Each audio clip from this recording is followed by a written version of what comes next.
অনেক দিন পরে আমি আজকে সুন্দরভাবে শাড়ি পরে চলে গেলাম বিয়ে খেতে। তো প্রথমেই আমি চলে গেছিলাম এখানে বন্ধু কার্ডের জিনিস নেওয়ার জন্য। ওখান থেকে জিনিস নিয়ে আমরা বাড়িতে চলে আসলাম, আর ওখানে এসে আমরা গোসল টোসল করে রেডি হয়ে পড়লাম আর রেডি হয়ে চলে গেলাম বিয়ে বাড়ি যাওয়ার জন্য। এই যে দেখতে পাচ্ছ, ওটা আমার ভাবি আর আমার হাজব্যান্ড, অনেকজনই ছিল, সবাই মিলে চলে গেলাম বিয়ে বাড়িতে।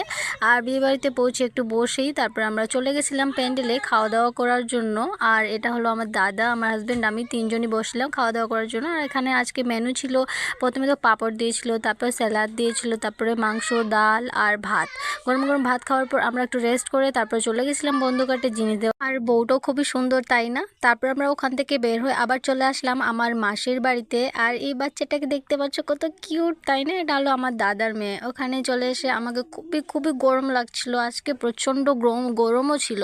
তারপর আমরা কোল্ড ড্রিঙ্ক খেয়ে বাড়ির জন্য বের হয়ে পড়লাম। আর আমি শাড়িতে কমফোর্টেবল ছিলাম না, তার জন্য আমি একটু ড্রেস চেঞ্জ করে নিয়েছিলাম। আর এখানে দেখো রাস্তার অবস্থা কি খারাপ হয়ে আছে।